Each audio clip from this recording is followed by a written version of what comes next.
This is the Pete and Sebastian Show with Pete Corielli and Sebastian Maniscalco.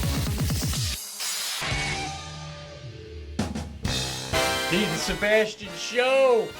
We're back, baby. Bro, gotta say, Sebastian Maniscalco, of course, as always, on the other end here. Before we start this cast, you're looking good, bro. You're looking, there's a glow to you, and before it was handsome, there's a sex appeal going on through my lens, bro. I'm glad you noticed. Yeah. I'm glad you noticed because I'm doing something different. Really? Please, are we sharing the secret? I started juicing this week. Wow, you're glowing, bro. You're glowing from it. I got to tell you, not only do I feel fantastic, mentally I feel clear. I also am using this Papa Barkley's CBD cream, anti-aging on my face. I don't know if that's starting to kick in. Wow. I mean, that's what you sent to us for a Christmas gift, the Papa Barkley. Jackie has since purchased it 2 more times on her own. I bought it for my parents. I mean, Papa Barkley, folks. We don't get paid for that. Am I recording? I just get so nervous, bro. All right, yeah. So, yeah. Now I gotta check.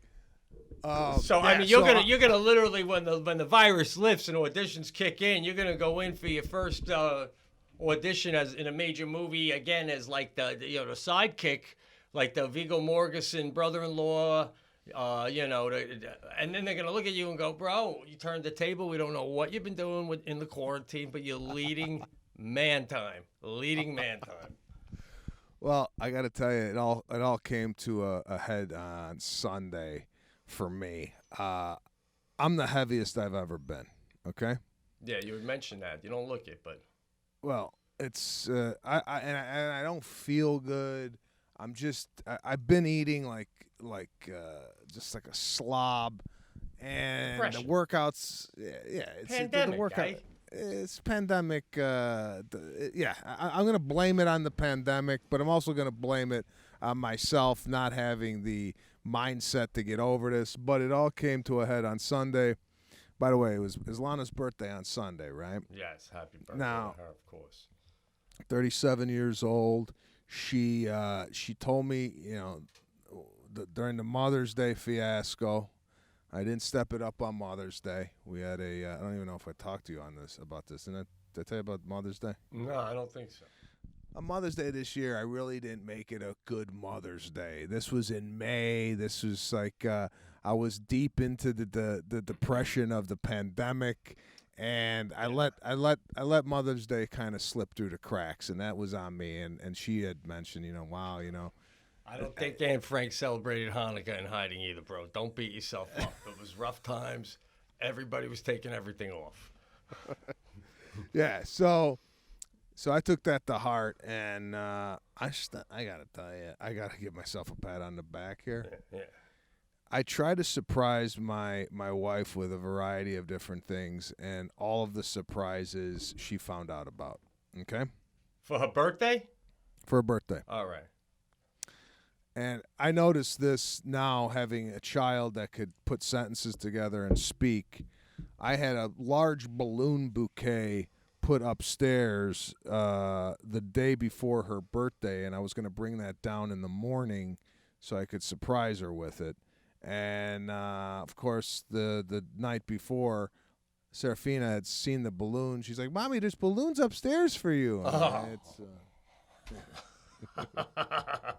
You can't. Come on, you let a kid see balloons. That's like, it's like an adult seeing an 8-ball of cocaine on the kitchen table. I'm not saying you're going to do it. You're going to make note of it. All right. So she ruined that surprise. I had the Cake Boss. Do you know the Cake Boss, the guy that makes the cakes? I know the show, yeah. Which one is he, though? Is he got dark? I only know the competition one. I don't know him per se. I don't know the shows. I think his name's Buddy Valestro. All right. we have a relationship. He's made cakes for me in the past, and I told him I wanted an Amazon box cake because Lana loves Amazon, right? Yeah. But I went a step further with it, and this is where my creativity kicked in. By the way, I have to give credit where credit's due. My mother came up with the idea for the Amazon box, and then I ran with it. Yeah. You know the tape that goes over the seal of the box, the Yes. Amazon? It's like a tape. Yes, oh yeah. It says Amazon throughout the tape. What I did is instead of Amazon, I put everything that means a lot to Lana. Art, Caruso, Sebastian, Serafina, design. It was all across the tape, right? Nice, bro.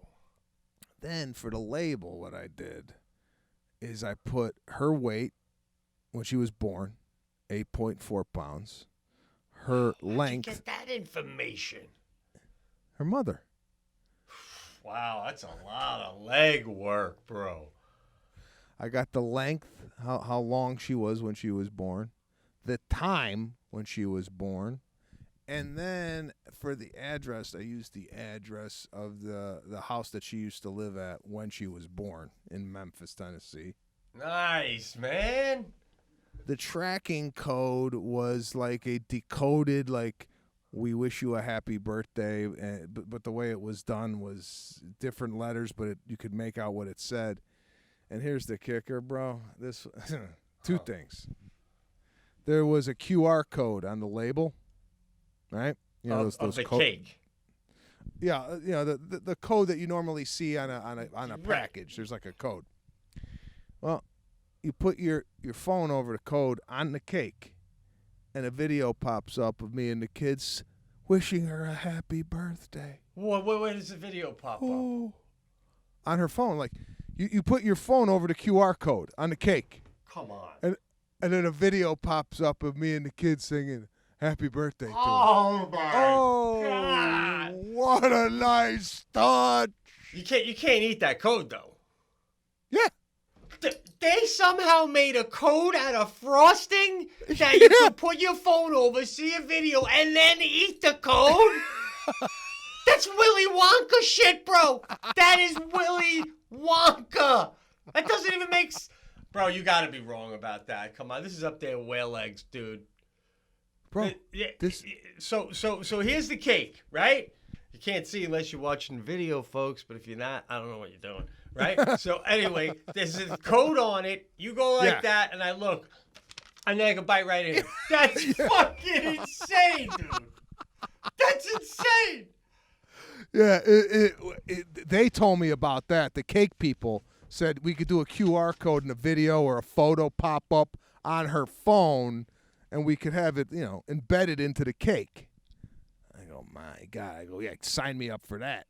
Then, go ahead. So that's like a Tom Cruise secret agent movie, right? Where he's got a cupcake, and then he's in hiding, and he just puts his phone over it, gets the code, and then licks the cupcake, and it's fucking gone.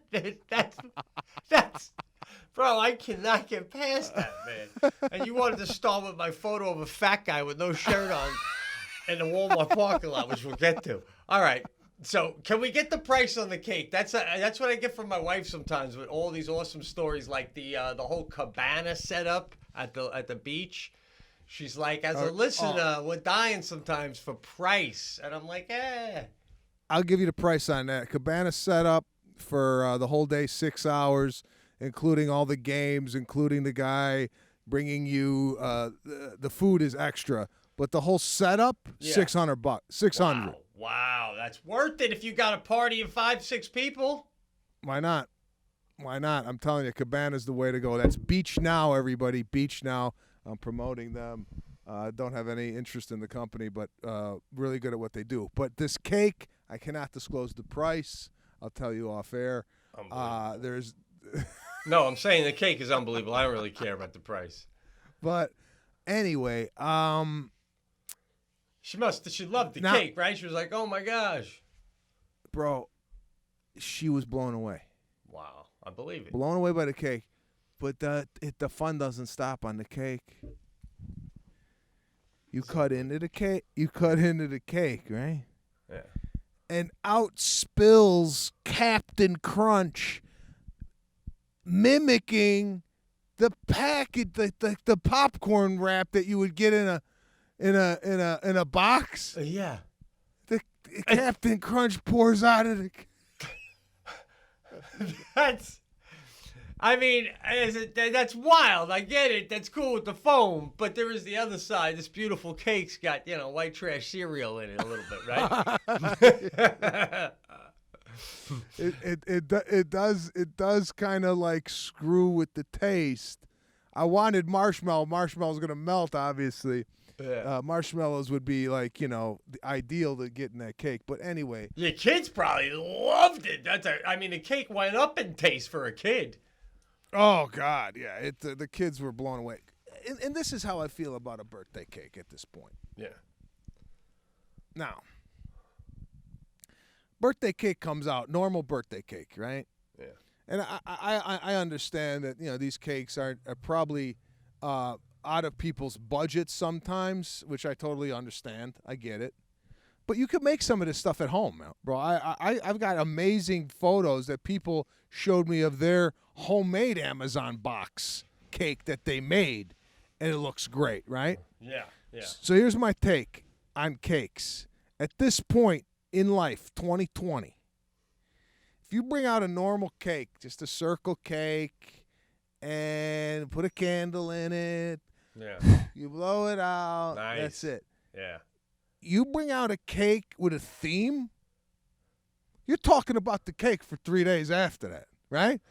The people at the party are talking about the cake. Like, if you were at my house and that cake came out and you saw what it did, it would be a conversation for the next hour on the cake, right? A whole hour on the cake? It's like, I feel like a lot of times they're still talking about the cake because they feel like if they don't talk about the cake, you're gonna be offended that we're already beyond the cake. Bro, we're 13 minutes in right now on the cake. I can't wait to get off this cake guy. I'm not gonna lie to you. You've been pushing the cake right out of the gate. After the Captain Crunch, it's like, where are we going? We're done with this fucking cake. Oh, God. Listen.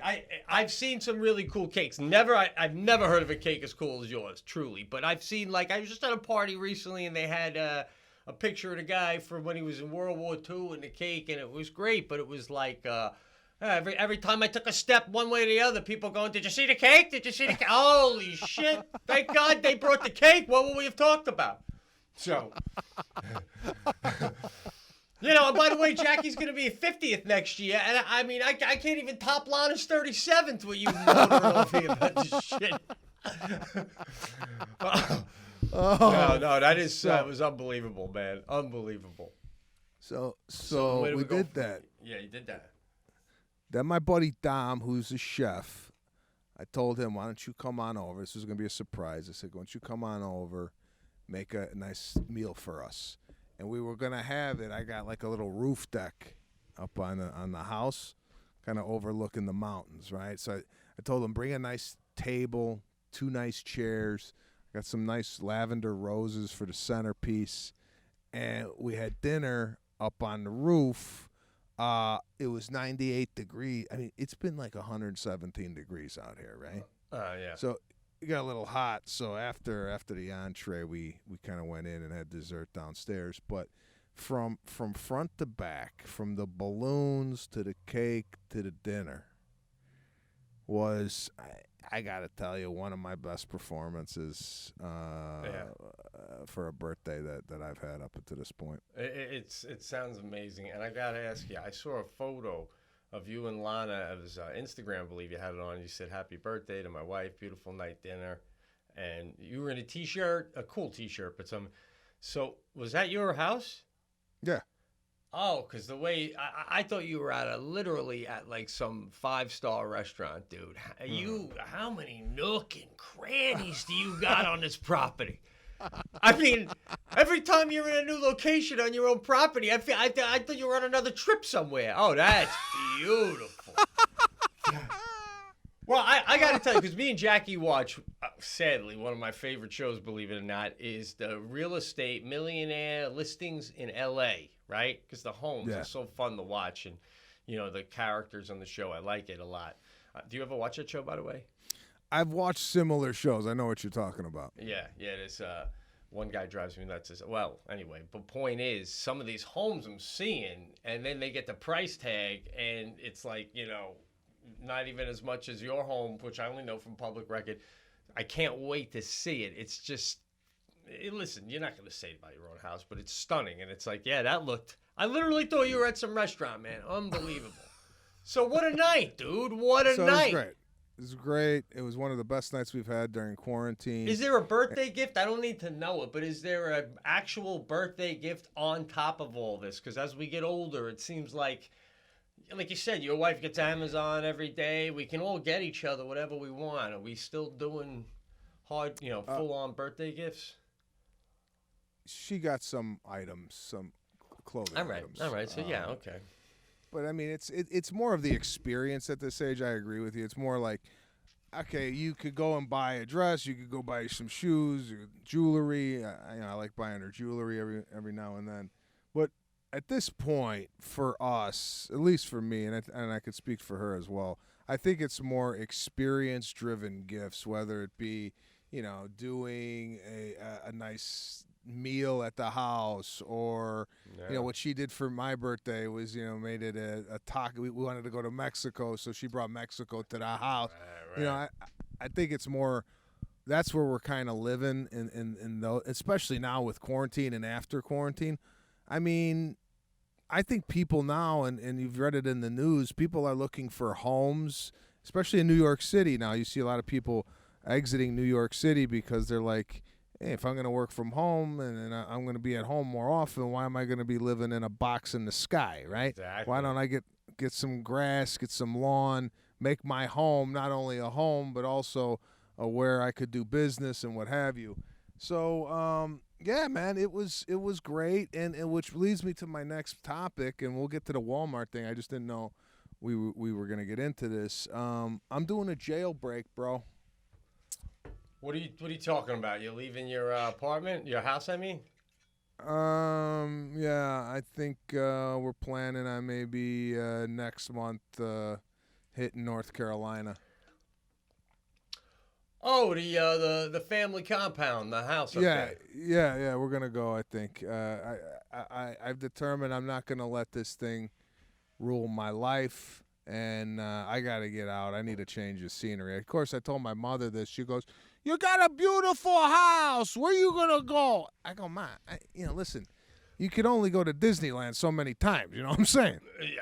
Yeah. Anyway, you got to get out. No matter where you live and what you're living in, you got to get out and just see something else for a little while. Yeah, so I think we're going to do that. Let me skip ahead here to your Walmart photo. You sent me before the show started. Oh, a photo of a guy outside his vehicle with his shirt off. I don't even want to call it a beer belly. It would give it too much credit. This thing looked like he was gonna pass away soon. Right. We've talked about that before. You see a guy like that, right? And you go, "There's no way I'm dying if he's not dead," right? Like, there's no way. It's impossible. So you already want to get into it? Because I'm going to show the photo, but you got something to ask already? Because there's a reason. I want you. All right, that was a double photo. That was in Walmart parking lot on Labor Day. All right, that fat guy, I gave him the benefit of the doubt. He had no shirt on, and he was like letting the sun hit him. I went in, got what I needed, came out about 20 minutes later. He was still out doing this. So now you're fucking tanning in the Walmart parking lot. You're tanning in the Walmart. And did you see what's in the background? That's a double photo. Did you do a full scrolling on it? You see that? Is that woman in a nightgown? Did you think again? Come on, bro. You know what that is right there? That's a female Amish person.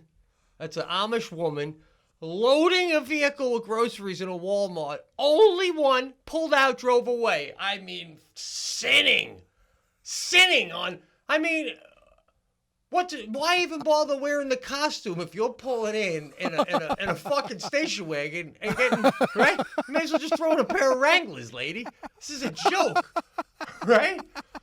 Now, do you think she goes to the store with a car, and then comes back, parks the car like 8 blocks away from the house, gets on a horse, and then horses it in? I do. I think she's got, because, the Amish live in and around regular people, so I wouldn't be surprised if that's a regular person friend of hers car. She's like, listen, I'm in a horse and carriage down to your house. Then I'm going to get you your fucking Datsun, and I'm going to go get my groceries. And then I'm going to bring your car back and get back with my horse. All right? So, yeah, I mean, this is like, bro, that would be no different than me, like, stabbing somebody while I'm kissing my Mother Mary on my neck. But, listen, no disrespect to the Amish, but don't the kids, if the kids are in a horse and buggy and they see a car go by 55 miles an hour, don't they go to the mom and dad, why don't we get one of those? It's unbelievable, right? And now take that another level. You got the kid on the horse and carriage with dad. The car goes by and they go, "Was that mom?" The fuck? Why are we even bothering? Not even the whole nucleus family is sticking to this shit.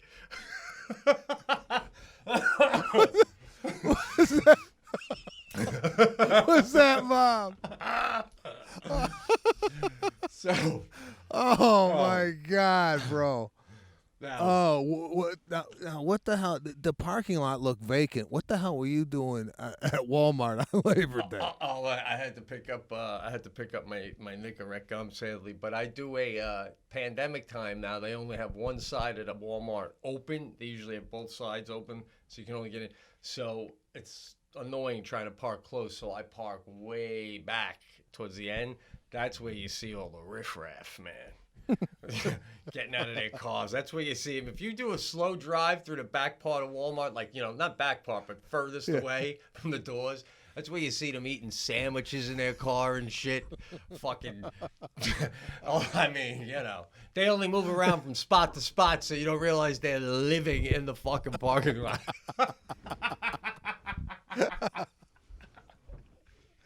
I think that's true about any large parking lot. In the back of the parking lot, you always got some car, in from the 80s, backed into a spot. Yeah, backed in. As he knows he's going to have to pull out real fast at any given moment, right? Anytime you're backing in, guy. What's that about? Oh, there's a car from the mid-'80s backed in. Oh, God. And it makes you, as you're parking, right? You look at it, you go, what the fuck is going on over there? It's always backed in. And it's under a tree, and you're right. You're always like, oh no, what is this guy? And then the car, it's just a lot. Trunk popped constantly. Yeah. And they don't even work at the store. That's what even if you see at least the uniform on, you're like, oh, they do a deep lunch. Yeah. That's the deep lunch when you get out and you go way to the end of the parking lot, sit in your car all angry that you're working there. I've done that lunch. Oh, bro, that you're one step away from taking that car home on that lunch. Yeah, right. No shit. Oh God. Oh my God! So what were you doing there? Oh, the Nicorette. I told you. Yeah, listen. I gotta switch gears up real quick before I forget to tell you this, because this is embarrassing to even bring up, because I know how you're gonna feel about it. But Jackie said I could bring it up to you. We have to have a discussion about this. So, as you know, she runs a lot, right, all the time, and she's got this running partner that they run together a lot, because the other one does a lot of marathons. Jackie's done a couple now, and they go long distance a lot of times. So obviously during the summer they run outside, and like this past Sunday, for example, They went particularly far. They were feeling good. They did 20, right? And they just go 20 miles. 20 miles. 20 miles. 20 miles, right? Now let me stop here. Are this Yeah. the type of run? If they do 20 miles, are they the type of runners who chit chat during the run? Like, are they talking or is it just solid 20 miles? It's a little of both, you know. It depends, because when they train, certain times they're supposed to run certain miles slower, and then certain ones, you know, maybe kicking in. So when they're running a little slower, yeah, they chat. But I don't think it's like. And then Fran said, and then you know, Yeah. I think it's like there are lots of moments where they're just kicking it, like let's get down this road, and, you know. So. Yeah. So, and they do it mostly in our neighborhood and one town over, but, you know, it's hot, and they don't like to carry around a lot of water. So what they'll do is, like, Jackie's parents live a town over. They'll usually hit her house, get some water. The other runner's parents live in a town not too far away, you know, so stuff like that. But sometimes, like Sunday, they're really thirsty, and they happen to be going particularly far. And Jackie's like, we found a house where nobody was home. And I saw the hose, so we followed the hose, and we turned it on in the backyard, and we drank out of their garden hose, right? So I was like, all right. And she goes, but we were so thirsty, I was just looking for anyone to be out, and we were just going to be like, how borrow your garden hose? I go, what? I go, if somebody you saw was out, you were going to say to some random person's house, I'm sorry, do you mind if we just grab a quick thing out of your swig out of your garden hose? We're just dying because, you know, clearly they're running and it's hot. And she's like, yeah, what's the big deal? I'm like, first, bro, I'll just let you go. I mean, are we serious? I mean, first of all, if you're the homeowner, right? Let's just say you're doing your hedges, you're doing a little clip on your hedges, right? Two young ladies, not young ladies, regular, you know, normal ladies, attractive ladies come by, clearly training, and your garden, your hose is out there. It's clearly visible. And one of them, excuse me, we're dying. Would you mind if we just drank out of your garden hose? What do you say? Go ahead. Right. Yeah. Now, that's it? Listen. I feel if I'm the homeowner, that's an obligation for me to go inside and get you a proper glass of water. Oh, no. No, well, not you, bro. You. Even your texts to me. I mean, should I call you? Yeah. How you doing? Good? Yeah. It's like Rocky. Yeah. The Rocky's way more sensitive than you, bro. I think it's, you gotta, if it's two women, obviously running, non-threatening, right? Yeah. Yeah, go ahead. Go take a swig, right? Mm-hmm. No problem. If it's the guy from the back of the Walmart parking lot, no. So get what the if fuck it's a guy? out of here. What if it's just a guy like that walking by, and he goes, "Gosh, I've been walking far. Yeah. You mind if I grab a swig out of your garden hose?" Keep it going, guy.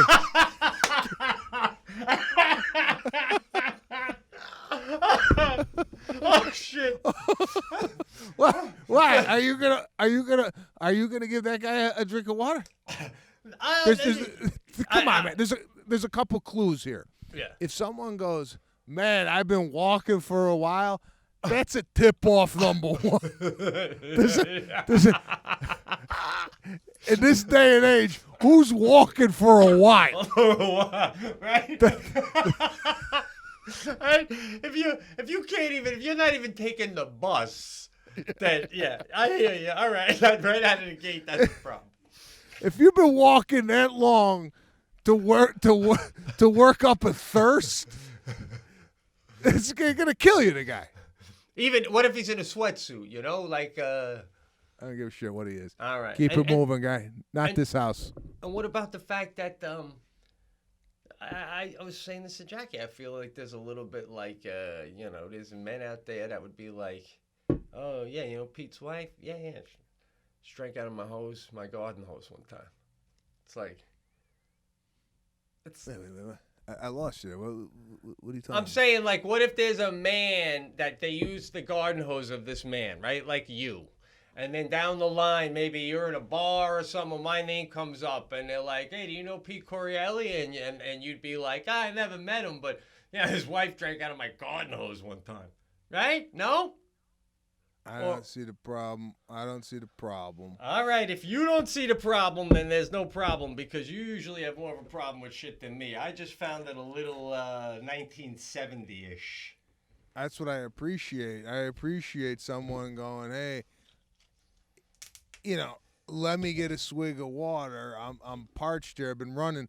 It ain't like she's been running 2 miles. This one's on a 10, 12 mile run, and she's dying for water. I like that she did a 70s hose job and then kept it moving. And you by no means as the homeowner should be obligated to go in and get a bottle of water, because that turns into a conversation, right? Because then you go, oh, yeah, you going, and then you got to go, so where are you running? From, we run and then you got to hear the story, right? That's true. That's true. And they don't want that either. Not only does the homeowner not want that, the runners don't want that. You got a good point. All right. So there we go. Another life lesson on the cast. It's okay. See, but you're throwing me off here, though. Because, like, you wouldn't know that they ran 20 unless I told you, right? And then you're telling me if another guy comes by overweight in a sweatsuit walking, he don't get the water? It's all very subjective, bro. Bro, I'm telling you, it's all on visual presentation, okay? Yeah. 2 girls in shorts running. Guy, he's been walking for a while. It depends. You got to look at to see. You got to see the demeanor. You got to see the behavior. You have to see the nonverbals. You have to look into his eyes, see if there's any type of drug usage or whatnot. You give the hose to the wrong guy. That guy take the hose and wrap it around your neck and then take the hedger and put it right through your heart, right? You gotta, yeah. My hose is in the backyard too, so I take him to my hose. He'd be looking around, go, "Oh, this is fantastic. No one's gonna see this shit." Yeah. And then there's the story where Jackie's got to give to the newspaper. What happened? What happened to your husband? I don't know. He was out gardening, and then he let somebody use the hose. He let I'd say, bro, especially during these times, huh? My God. You could literally now in any major city take your wife or girlfriend on a late night romantic fire walk. Right? Hey, after dinner, you want to go walk down and see the fires? Yeah. Fucking insane. It's a tourist attraction. Oh, God. Oh, my God. It's unbelievable. So what happened? Yeah. We're up to 60 now? People are telling people about this cast, man. No, we jumped up and we jumped back. I'm kind of getting into podcasts now. I've been tapping into Joe Rogan. He had Tyson on, Mike Tyson. He's going to be fighting Roy Jones Jr. November 28th for charity. And I highly recommend people go take a listen to that, especially the first part of it. Tyson's talking about kind of coming back and the mindset you got to be in to be a fighter and what it takes to train. And he's in the best shape of his life. He's like 53, 54 years old. This is what kind of spawned my rebirth of health with this juicing and trying to get myself back into shape. So just a sidebar on that. This is a good way to up the ratings, bro. You listen to Rogan and then do a recap of Rogan on our cast. It's like, that way you get Rogan's cast and our cast all in one channel. Is that illegal? I don't even know if that's illegal. Oh my God! No, yeah, I know. That's what's so amazing, right? Because then tomorrow Rogan could have on some guy that's building a ship to Mars. I mean, right? It's like all these eclectic different guests. Yeah, man, this guy's got a lot of different people. Plus, he just moved to a beautiful new studio out in Austin, Texas. If you got a chance, you should take a look at the Joe Rogan podcast to check out his new studio. But I also wanted to get into, I went on a hike the other day alone. Normally I go with Lana. It's a 4.2 mile hike throughout the mountains. And as I'm going on the hike, and I want to pick your brain on this, I'm walking down a hill. and a deer pops out of the woods, and he's about 20 feet from me. Beautiful. So we both basically shocked each other. Like, he didn't see me coming. I didn't see him coming. He looked at me. Now, I thought deer were afraid of people, right? Yeah. Yeah. I mean, isn't that the general assumption that deer, that's why they're so hard to shoot Absolutely. or whatever, right? They got quick. So this thing is looking at me. He's like mean mugging me. And I'm like, I'm petrified. I'm like, is this thing gonna attack me? Eh? Yeah. And then it darts off. I start walking again. Another one pops out.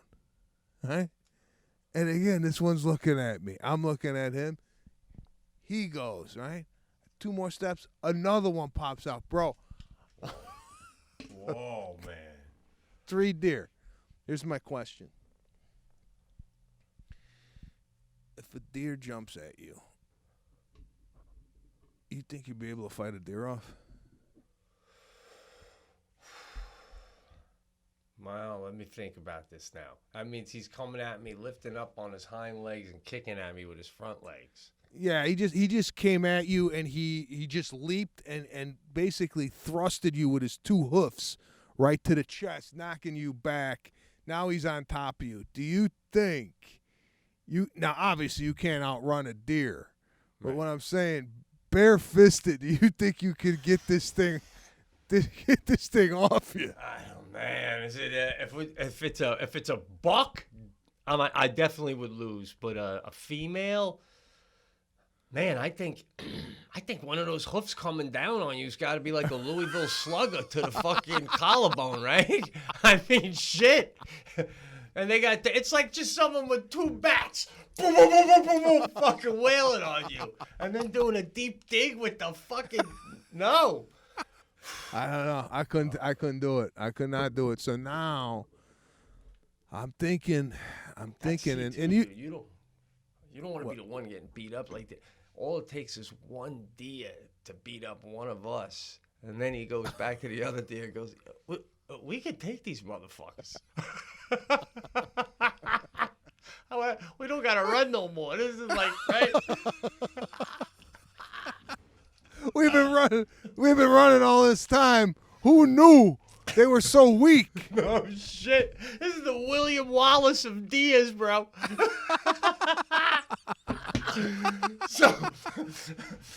Oh shit! So anyway, what happened here? And then that one scooted off. So and we've seen these deer before, not quite this close. It's a family, right? They just had these, 2 newborns. Now they're growing up. But my fear was the mother, protects the kin.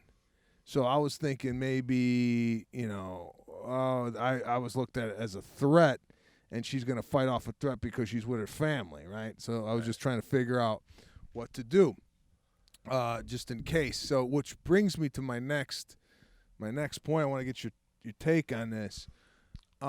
Generally speaking, I carry a bottle of water with me while I take a hike. What do you think of this? Buying a backpack and basically putting water, mace, first aid on a hike, just in case rattlesnake, bear, what have you. I'm prepared, like a Shingeti. Right.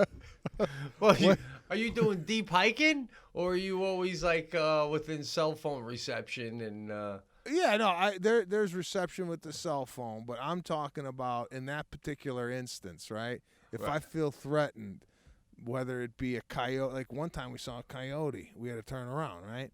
Yeah. What if but if I got like bear mace or whatever I got in the bag, my whole point is, do you think I should be carrying a small backpack on my back during a hike? Or if you were hiking and you saw a guy with a backpack, would you go, "Hey, we ain't going up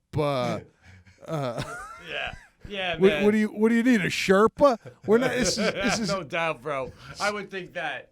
I would think you're. This is your first rodeo. I mean, come on, man.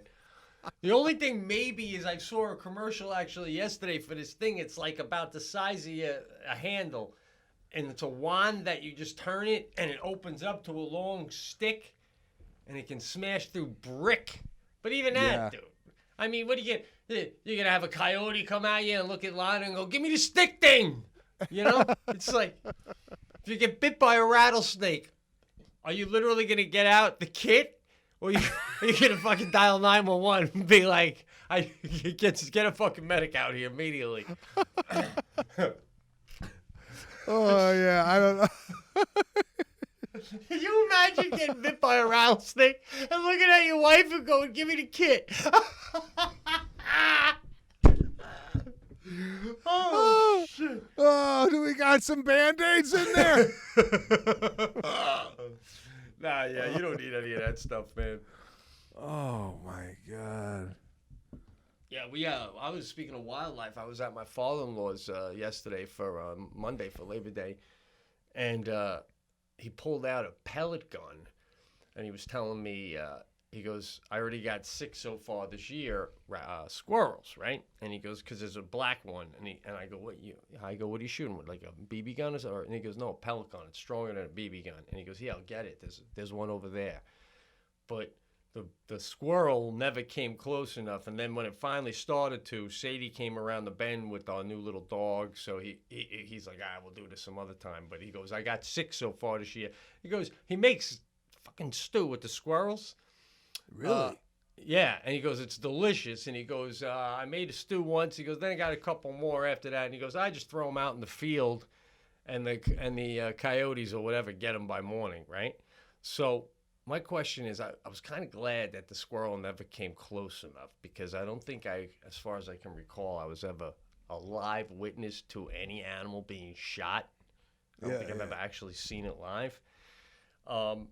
But he was telling me I can get a pellet gun at a store called Cabela's. I got a lot of squirrels here. And in my backyard, I've thrown dead birds, and by morning they're gone. So there are stuff that comes in. Is it cruel of me, do you think? Because my father-in-law's like, "There's just too many. They're all over the place. I thin out the herd every year. You got like 10 to 15 of them. I'm thinking about doing that because I can't take it. Every time I turn around, the dog barks like crazy every time it sees one. Is that cruel? I'm not making a stew, though. Yeah, I don't know. I mean, there's quite a few squirrels on our end here. I don't know. I'm not a proponent of like picking off animals just for the. I mean, listen, I'm not looking forward to it. I mean, no, I'm just saying. You know, we had the raccoons, the possums that were tearing up the yard, right? And we captured them in a cage and then had them removed. Didn't that's kill you them. live in bouncy California, guy.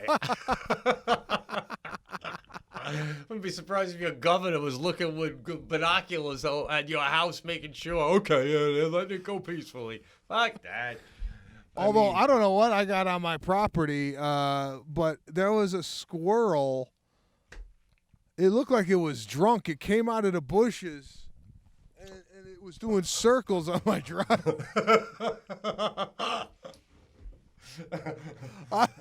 I don't know if I got bad nuts on the property or what. But, and Sarah, now here's a question for you, and I'll get back to your question, but just a side note. Yeah. Sadie's there, the squirrel, whatnot.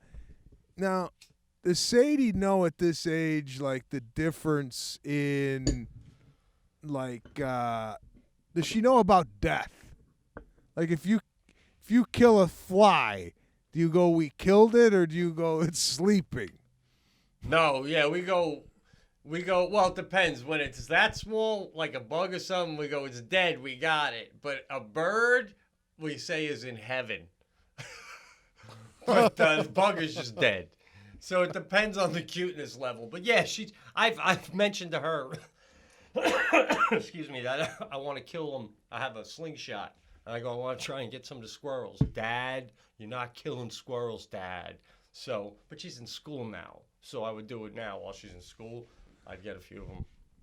Hey, yeah, I mean, try it. I mean, if they're that much of a problem and you're trying to, yeah, I mean, see how you feel. You know, I've never killed an animal, man. I've killed a mouse, like I've said, a mouse trap, but that's about it. Have you ever killed an animal? No, I haven't killed anything. Changes a man. Changes a man, I think. I think if you're hunting for food, I could see it.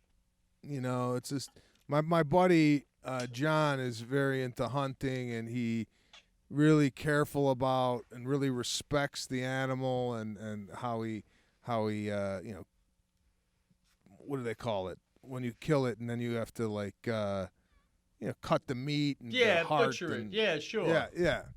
So he's very delicate with it and whatnot. I think that I could see more than the squirrel is the dog barks every time he sees a squirrel. I don't know how that goes over in court. Why'd you kill the squirrel?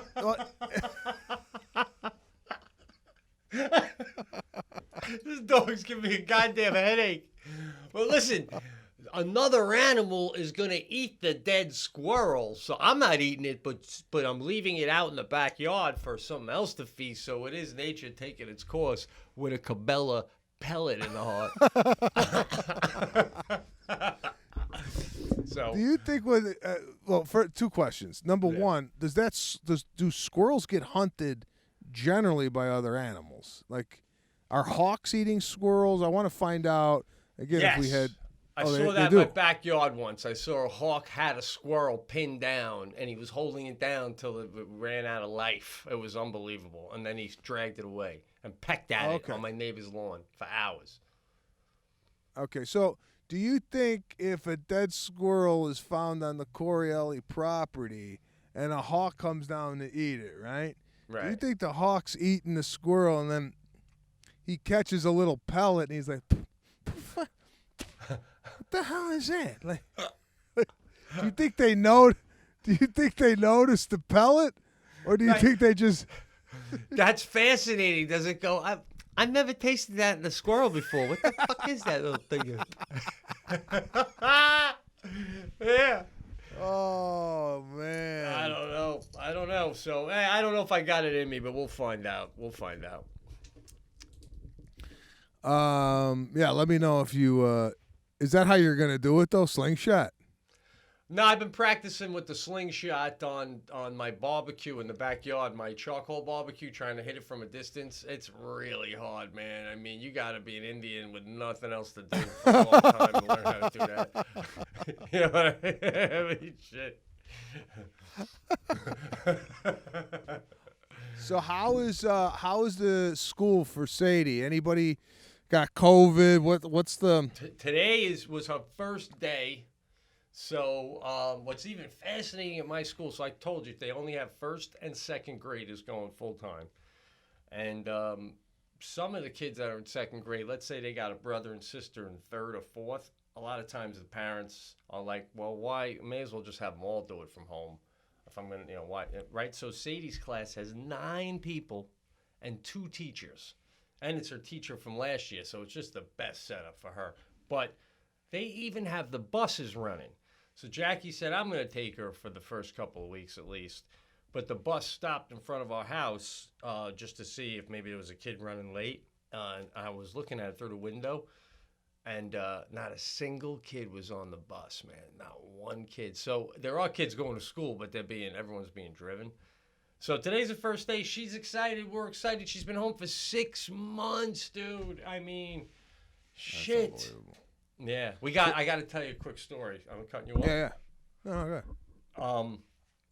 So Sadie's got her piano coach retired. It was an older lady. It was real nice.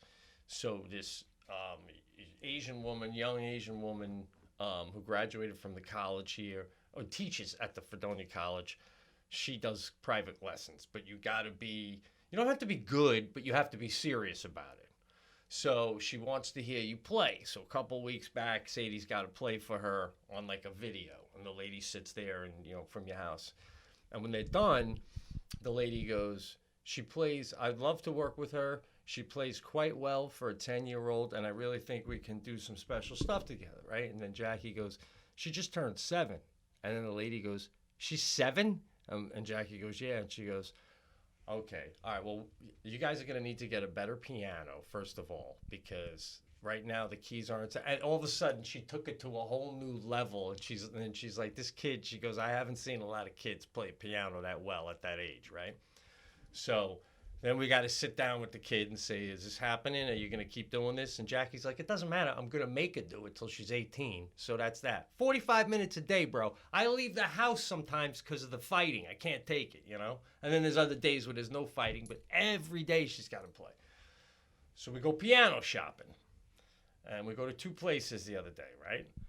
Baby grands and shit. We're not getting any of that. We're going to get like we got some good research from a guy.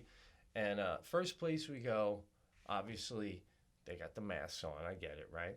But they have a little card on every piano that says, please don't touch. It was sanitized, right?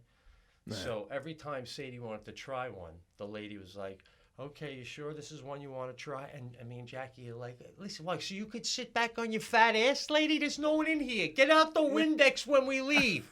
These things are $6-7 grand each. I should be able to rub my dick on it. What the fuck? I'm getting so pissed off.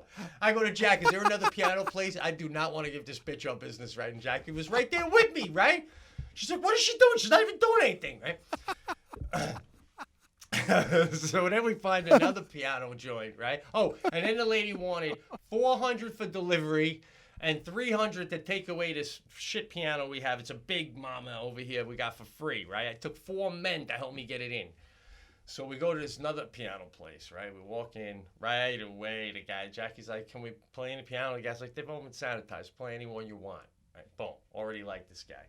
Start talking to him. We end up buying like a really nice piano for Sadie. We're going to take this to a new level, man. We're going for it, right? So now this guy's so cool. He waives the delivery and he says, I'll take away your old piano. And he goes, I got 5 in the back. I'll just add it to the 5th. I get a truck. I take them all to the transfer station at some point. And Jackie goes, oh, that's great. Saves him some work. And the guy's like, why? What were you going to do? And I look at the guy and I go, I wasn't going to do this, but my wife, are you ready for this? I said to the guy, I go, she wanted me to burn the fucking piano in the backyard. That's what Jackie said, right? Bro, we're not poor, we're not rich, but we're fine. We're fine. And Jackie's got this old mentality, old school mentality. I go, I'm not burning the fucking piano. And she goes, well, you just cut it up into pieces, and then you sit back there one day and you burn it, right? And the guy goes, you could have died. I go, what? He goes, bro. I go, what do you mean I could? I go, what do you mean, from the chemicals in the wood? And he goes, chemicals in the wood? He goes, a piano has over 1,200 pounds of string pressure. If you start burning that, one of those strings could pop off and slice your fucking hand off. And those things would be whipping off. And then he goes, and even if you do burn it, he goes, after you're done burning it, you couldn't pay me enough money to go within 30 feet of that fucking thing. Because they're still going to pop off now that it's all burnt out. Holy shit! She wanted me to save $300, bro. I could have died. Oh, shit. So then I say to him, I go, listen, the guy who's repaired my piano in the past, he's telling me that my piano keys are made of ivory. I go, they're killing rhinos for that shit. I go, should I at least take off the ivory and sell the ivory to the Chinese? They fucking mush it up and they drink it and then they fuck. And he goes, there's not enough ivory, bro.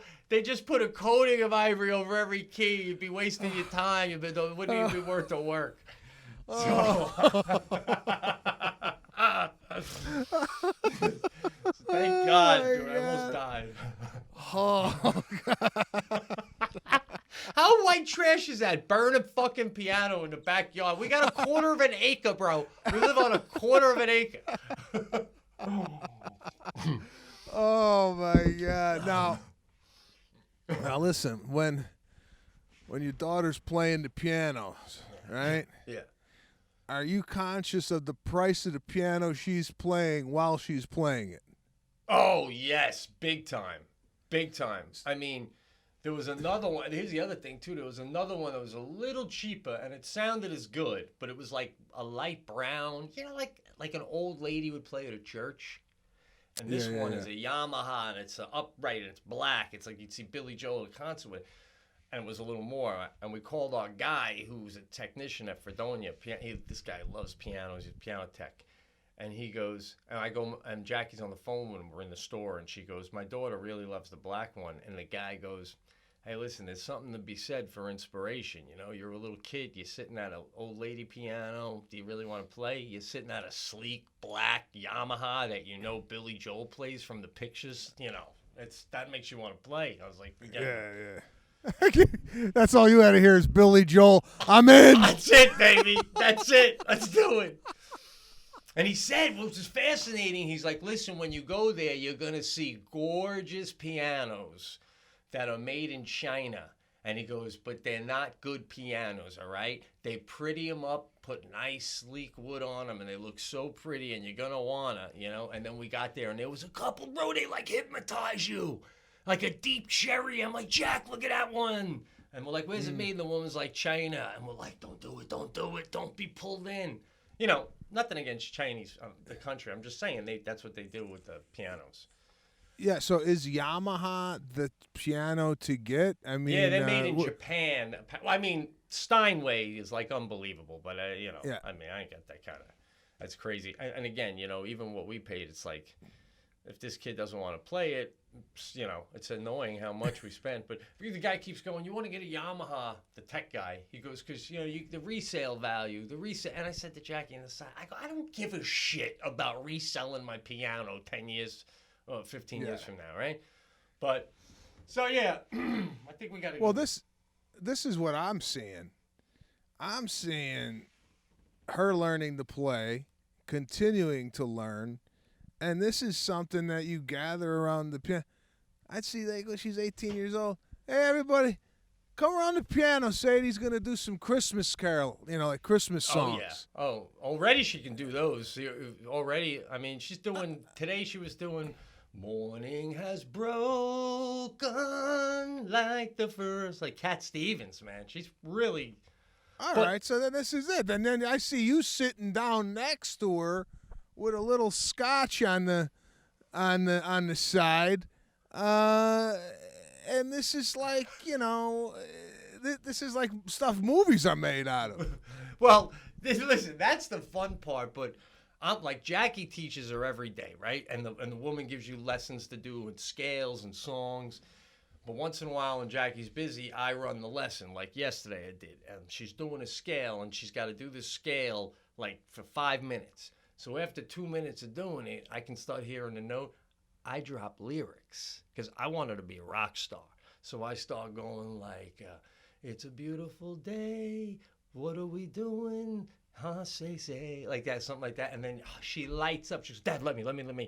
So then she ends up doing the scale another 10 minutes instead of 3 because she's making up music. And I'm like, I've showed her pictures of you. I go, that's my friend. Can you imagine you got your piano and all those people are there to see you and they like play your music. So listen, I'm going, because here's the deal. I'm in the piano store, the place we bought it.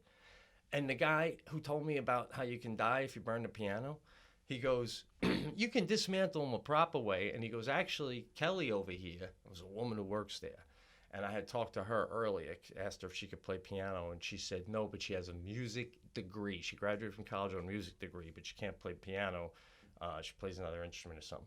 He goes, Kelly takes the piano parts, and she makes really cool wall art with them that we all have for sale up there. And I look on their wall, and there's like piano keys that like are glued to a frame like that look like a flower. Bro, I said to Jackie that night, I go, this is my fear. She plays the piano, Sadie, for 18 years, goes to college for it, and then she's making fucking wall art out of the goddamn piano keys, hoping that her husband doesn't dump her because she can't make a living. Oh, she be, and I don't want her to be a dueling piano on a fucking cruise ship either, you know? It's Alicia Keys or bust. That's it. That's it. this is almost like kind of similar to what we were talking about last week with the sports. You know, like is it basketball or is it curling? In the piano world, you either got to be a concert pianist? Yeah, Yo-Yo Ma, bro, Yo-Yo Ma. Or Lady Gaga type. After that, it goes to weddings and you're a hit at Christmas time. If you can do Jingle Bells, don't spill the eggnog. Keep it off the piano. Yeah, that's it. I'm telling you. Or you're making a little side cash during the day while your husband's working, teaching piano lessons. Your husband comes home from a hard day of work and he's hearing fa la la la la in the other room from some kid down the block. He don't want it either, you know. So it's not, I'm trying to get her to really sing, you know. And I'm like, you have a good voice, you know. So that's the goal with that shit. Take a picture of the piano and send it. I'd like to see that. Maybe we could post it up on our Pete and Sebastian show. How's your daughter? How's your son?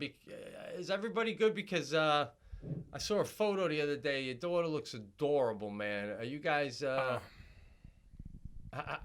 And your son, we haven't really chatted much about him since the kid was born. Then a pandemic kicked in.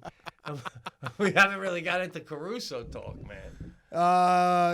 Serafina's doing preschool, you know, the private preschool with three other kids. It's on and off, one day here, one day at the other kid's house. She's 3, and the teacher's saying probably by the end of the year she's going to be, you know, picking up on reading. And of course I got to ask, where are we? Like, when do kids start reading? Like, I don't know any of this stuff, right? Right, yeah. I'm new to this. Like, you could tell me a kid 2.5 starts to read. I go, okay, it sounds about right. Right? Same thing with me. You know, they'll go, he's da-da-da, and he's walking. And that's what I wanted to talk about. Did I witness Caruso's first steps in that video? No, it was a stand. Like he stood up. He hasn't started moving yet. He took one step yesterday, but there hasn't been a walking stint just yet. But I'm talking to Serafina's teacher, and I'm like, all right, so like, where are we on the spectrum when it comes to reading? When do kids start reading? She's like, about 5. Oh. So I'm thinking we get her reading by the end of the year. She's like going to be 3.5, going on 4. If we get her reading. This is my fear, though. I don't want her doing reading and doing math, gets inserted into kindergarten, and she's teaching the class. Right? I hear you. Either that or the teacher's like, Serafina, pay attention. And your daughter's like, I will when these fuckers catch up. Holy shit. Can I get a book or something? I'm bored out of my mind. It's like Matt Damon and Good Will Hunting. Do you have any idea how easy this shit is for me? I hear you. You don't want to outpace the regular people. But, no, we've been having a good time. I took her to In-N-Out Burger the other day. Had a blast. I'm in the drive-thru, and I go, you got kiddie meals? They're like, no, we got cheeseburger. So I get her a cheeseburger, French fries, and I got her a shake. And after the order, we start to move ahead, and she goes, Daddy? I go, yeah, what's going on? She goes, they don't have meals for cats?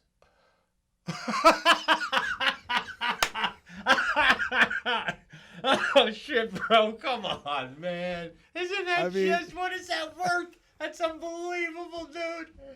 Gosh. I mean, it was like, and again, you know, sometimes we talk about this pandemic and being, it sucks, you can't work, you can't do that. But then you get a moment like that where that moment might have not happened because I was doing a show or out of town and whatnot. So, yeah, it's unbelievable, kind of like the progression and what she, even like, I'm sure you went through this, like even Sadie coming up with words and that you never even really say around her, and like you're like, how the hell did you? Yeah, that's cool, man. That's cool. The word cancel, like how do you know the word cancel? I never said that to you, and so Yeah, it's been great. And Caruso, he's coming out of his shell. He's, a year and a couple of months, and he just finding his way. It's like after a year, they start finally becoming aware. Starting to throw in some words, starting to walk a little bit, stuff like that. So, yeah, everything's great here, man. We're going to make this jailbreak to go see her family. I'm going to be doing some golf. I'm going to be golfing this Saturday with a couple buddies here. And that's it, man. That's where I'm at. Jackie was asking me, that was a good question. She goes, ask Sebastian this on the cast. She goes, is your daughter yet getting to the age? Because obviously Sadie's at this age now where you start to see the personality and stuff. And I know you do, but have you yet seen where you start to see a trait that like you don't particularly care for in a person?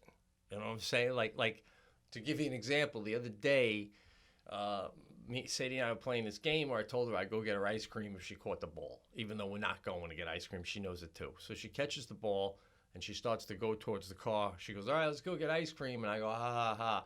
And then she keeps going towards the car.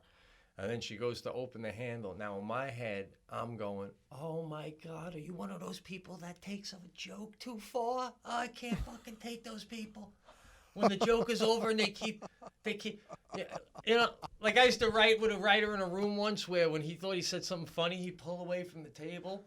And then the next time he'd pull away and leave the room. Then the next time he pulled away, left the room, and I'm like, oh my God, is he going to go outside and appear in the window? I wasn't even laughing at the original pull away guy. It doesn't get funnier the further away you fucking go. So I was, I'm looking, I'm like, I hope my daughter's not one of those people. So you start to see traits that you're like, oh yeah. I haven't seen it Still yet. young. I mean, yeah, she's 3. The only thing that's a problem right now is sharing with her brother. She gets really, kind of territorial with her things and whatnot. And he'll come over. He's a baby. He'll come over, just grab the thing right out of her hand. Yeah. And then she starts crying. But I do this move now. I have to, again, pat myself on the back here. She starts crying. I come in the room and I remove her from the situation, and we go on a little walk as I'm carrying her. And she immediately stops crying. And I said, listen, you're the bigger sister. He's a baby. You have to set the example, and you have to share. Now go back in there, apologize to your brother, apologize to mommy. And she goes, okay, Daddy, I'll share from now. Now, I don't know if she's doing it just to pacify me so she could go back and play. But I find that the removal of the child from the situation, like if they're crying, you get them away from that. You do a sidebar. Right. It's almost like a trainer talking to a boxer during in between rounds, and then you send them off, and she's off and running. I don't like the crying, and Caruso's got this thing where if he don't get his way right away, he's flailing, and I tell everybody in the room, don't pay attention to this. Just let him cry. Don't pacify him. If he wants to sit there and cry, let him stew in it, and then he'll come out of it. I like it. That's what's going on here with the discipline. Nice. I had a couple over. I want to pass this by. I had a couple over. Was it Friday, Saturday night? They come over maybe once every 2 or 3 weeks just for a social distance drink. These the Detroit pizza people. They brought you the Detroit pizza? No. This is Okay. a different couple. All right. So, did I tell you about these pre-made drinks that I've been buying in the bottle? That they're like Manhattans, Old Fashions, margaritas. You had them with the Detroit pizza. The guy, whoever you, right? The guy who makes the pizzas, the homemade pizzas. He gives you the drinks with them already pre-made. That's the only talk I ever heard of pre-made drinks. Well, I did it with another couple that came over a few weeks back. But anyway, I had these premixed drinks, and then I was going to do steak and fries for like a little sampler as we were, like instead of getting a cheese plate, I figured let me put a little ribeye, some filet do my Nice. thing with that, and then deep fry some French fries. Crispy, little ketchup, little steak and fries, right? Nice. I gotta tell you, man.